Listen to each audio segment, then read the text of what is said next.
Slovensko ako jedna z krajín vyspelej Európy sa zaradzuje medzi krajiny uplatňujúce systém sociálnej solidarity, ktorá si už v rámci histórie zakladá na morálnych hodnotách, často vychádzajúcich aj z kresťanských tradícií. Človek vo svojej podstate cíti, že musí pomáhať a pomôcť človeku, ktorý je v núdzi alebo v inej tiesni. Asi každého z vás už zastavil človek na ulici s prosbou o finančný príspevok na rôzne účely. Človek vo svojej solidarite vytiahne peňaženku a hodí menšiu či väčšiu čiastku do pokladnice a odchádza spokojný, že nejakému malému chorému dieťaťu či zdravotne postihnutému občanovi pomohol s jeho problémom či handicapom. Zastavila sa pri nás žena, ktorá nám ukázala dosku, na ktorej bol papier s menami, prispenou sumou a podpisom. Bolo nám divné, že je to obyčajný papier a žena nemala žiadnu pokladničku. Tak sme si od nej len vypýtali doklad o tom, či takúto zbierku môže robiť a ktorú organizáciu zastupuje. Prešli sme na druhú stranu, kde sme narazili na ďalších dobrovoľníkov. Zase sme sa dožadovali potvrdenia o tom, že to môžu robiť. Keď sme im už konečne chceli prispieť, aby nám ukázali papier, tak zase začali utekať. Netrvalo dlho a natrafili sme na nich cestou autom, ale to už sa im rozviazali jazyky.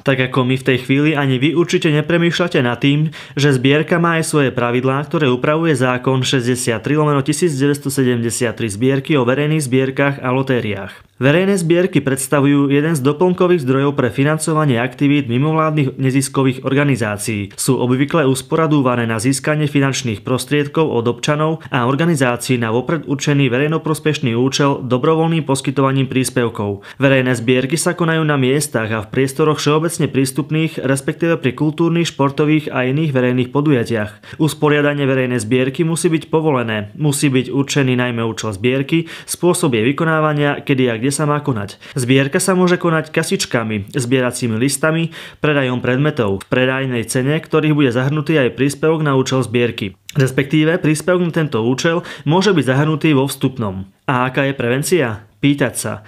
Verejná zbierka musí byť ohlásená na mestskom alebo obecnom úrade. Každý dobrovoľník by mal mať kartičku vystavenú na viditeľnom mieste, na ktorej je napísaný názov organizácie a meno dobrovoľníka, ďalej pokladničku, ktorá by mala byť zapečatená s pečiatkou organizácie vykonávajúcou zbierku. Ale ani toto nie je dôkaz, že je táto zbierka legálna. Vo všeobecnosti sa dá povedať, že môžete s istotou a čistým svedomím darovať v dvoch prípadoch. Ak danú organizáciu poznáte a máte v ňu dôveru, alebo ak je to celosvetová alebo verejne vyhlasovaná zbierka, napríklad Deň narcisov alebo Dobrá novina. Dnešný príbeh nás veľmi sklamal, keď sme videli 6 zdravých ľudí, ako okradajú tých, ktorí trpia stonásobne viac ako oni.